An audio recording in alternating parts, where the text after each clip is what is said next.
सुहागरात में बीवी को जिन क्यों आ गया और वो अजीब हरकतें क्यों करने लगी। सीमा की आज शादी की पहली रात थी। वो अपने बेड पर खूबसूरत अंदाज में बैठी हुई अपने शौहर का इंतजार कर रही थी। शौहर जैसे ही कमरे के अंदर दाखिल हुआ और अपनी बीवी के करीब जाकर बैठ गया। दोनों मियां बीवी बहुत ही ज्यादा खुश थे क्योंकि ये शादी उनकी मर्जी से हुई थी। शौहर ने जैसे ही अपनी बीवी को हाथ लगाया तो वो एकदम से अजीब हरकतें करने लगी, जैसे सीमा के अंदर कोई जिन आ गया हो। शौहर ये देखकर घबरा गया। वो फौरन बेड से नीचे उतर गया और सोचने लगा कि अचानक ये ऐसी हरकतें क्यों करने लगी। जैसे तैसे शौहर ने हिम्मत करके अपनी बीवी से बात करने की कोशिश की तो वो अचानक बोली, मैं तुम्हारी बीवी नहीं हूं, मैं एक जिन हूं। अब मैं तुम्हारी बीवी पर हावी आ गया हूं, मैं इसके जिस्म से बाहर नहीं निकलूंगा। शौहर डर के मारे सोचने लगा, अगर मैं कमरे से बाहर निकलता हूं तो सारे रिश्तेदार और खानदान वालों को मैं क्या जवाब दूंगा, और ये शादी भी मेरी पसंद से हुई है। अब मैं करूं तो भला क्या करूं। उसने जैसे तैसे पूरी रात उसी कमरे के अंदर डर और खौफ के माहौल में गुजार दी। दूसरे दिन जब सुबह हुई तो शौहर अपनी बीवी को लेकर एक बुजुर्ग के पास जाता है और उस बाबा जी को सारी बातें बताता है कि किस तरह से उसकी बीवी पर एक जिन हावी आ गया है। बाबा जी ने कहा, तुम डरो मत, मैं अभी जिन को भगा देता हूं। बाबा जी ने बोतल में से पानी निकालकर उस लड़की के ऊपर चंद छींटे मारे। फौरन वो अजीब हरकतें करने लगी क्योंकि उसके जिस्म पर जिन हावी हो चुका था। बाबा जी ने कहा, बता तू क्या चाहता है। जिन बोला, अब मैं इसके जिस्म से निकलने वाला नहीं हूं।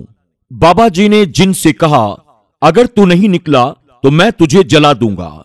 जिन बोला, ठीक है, मैं इस औरत को छोड़ देता हूं, लेकिन मैं यहां से निकलकर इसके शौहर के जिस्म के अंदर दाखिल हो जाऊंगा। ये सुनते ही शौहर घबरा गया। वो 2 कदम पीछे हट गया और कहने लगा, बाबा जी कुछ भी करो, मैं ये नहीं चाहता हूं कि ये जिन मेरी बीवी के अंदर से निकलकर मेरे अंदर दाखिल हो जाए। बाबा जी ने जिन को डांटते हुए कहा, तू यहां से चला जा।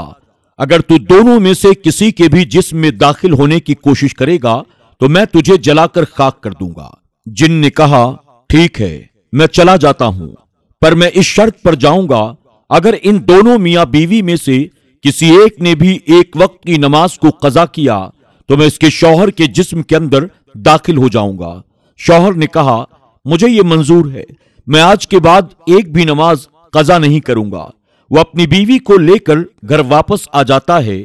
घर आने के बाद अब शौहर का यह हाल था कि वो तमाम नमाजों को उनके वक्तों पर अदा करता, कोई भी नमाज कज़ा नहीं करता था। मियां बीवी दोनों अब पक्के नमाजी बन चुके थे। उन्हें हर वक्त इस बात का डर लगा रहता, अगर हमारी एक वक्त की भी नमाज कज़ा हुई तो कहीं वो जिन वापस ना आ जाए। एक दिन शौहर जब काम से घर वापस आया, दोनों मियां बीवी बैठे आराम से बातें कर रहे थे तो बीवी ने अपने शौहर को सारी हकीकत बताई कि मुझ पर कोई भी जिन का कब्जा कभी भी नहीं हुआ।